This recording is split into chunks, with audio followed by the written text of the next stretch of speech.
So, yun. Simulan na natin ang storya.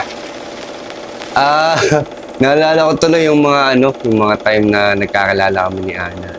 Kasi kami high school classmate kami, pero hindi kami high school sweetheart. Feeling ko nun palang crush na niya ako. De friends lang kami noon. Pero kasi kami, mutual friends. Yung friends niya kasi, barkada ko rin. Kaya natin special naman. Wala namang nag-aakala na magiging magjowa ka pala kami. I love you. Mahal na mahal kita. Sorry ako kasi mahal na mahal kita. Alam mo yan, sa 6 na taon na pinagdaanan natin, nakita mo kung gaano natin kamahal yung isa't isa. Saksi yung mga taong malapit sa atin. Iyak na ako. Sa lahat ng pinagdaanan natin.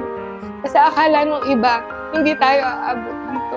Pero pinagpapasalamat ko sa Diyos na eto, nandito na tayo. Sabi mo nga sa kanta, di ba, ang favorite mo, yung You're Still the One. Ito na, ikaw yung the one para sa akin.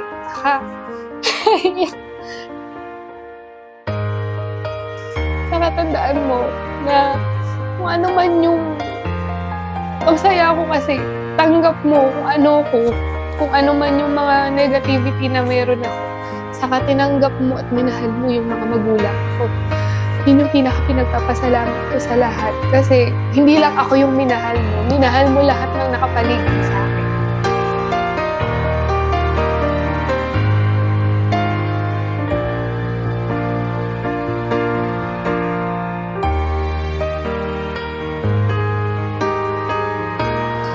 You will be united in front of Christ.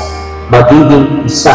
Ano ang ibig pakahulugan? Magkakaroon kayo ng isang pamilya, doon ng isang pangarap para sa isang magandang kinabukasan.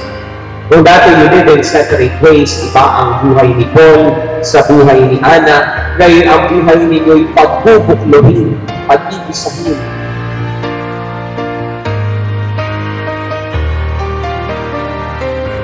Uy, suma, no? Ayun o, pitaan nyo. Alauna. Alas 2. Alas 3.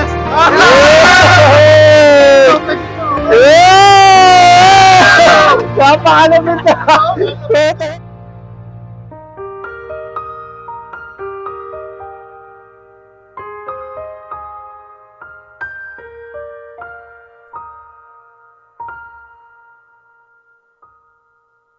Kaya by that time, naliligaw ako sa kanya. May one time na parang mag-i-renew yata siya ng lisensya nun or kukunin niya yung lisensya niya. So, ayun nga, punta kami ng Baguio. Hanggang sa nagkaroon kami ng magandang pag-uusap. Nagkaroon kami ng banding, ayun nga.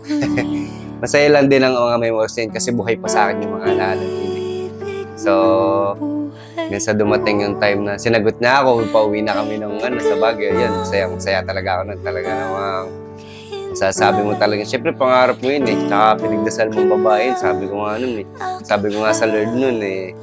Lord, kahit siya na lang po. Ayun. So, nakakatuwa lang din. Na binigay niya din. Hanggang sa tinupad ko naman din yung promises ko, yung hiniling ko. Talaga naman siya naman din na gusto ko talaga makasalan. Hanggang sa dulo, ako at ikaw ikinuhit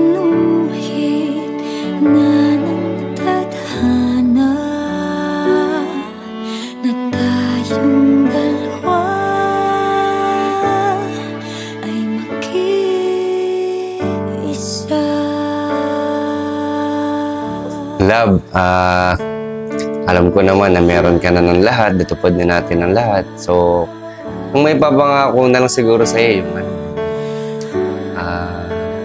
hindi kita hayaang magutom, palagi ka lang masaya. So, huwag ka sanang malulungkot kung may time na magkukula ako sa time kasi ganun talaga eh. So, ayun, may papangako sa'yo na palagi lang tayo masaya. Ayun, alam ko naman na malaki tiwala natin sa isa't isa. Mahal na mahal kita.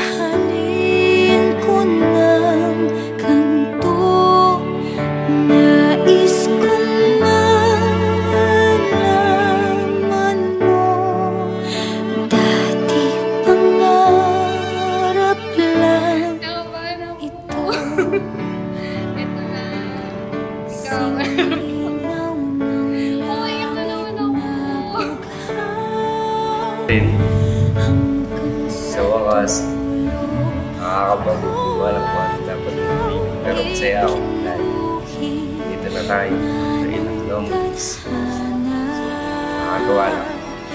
Na tayong dalawa ay maging isa.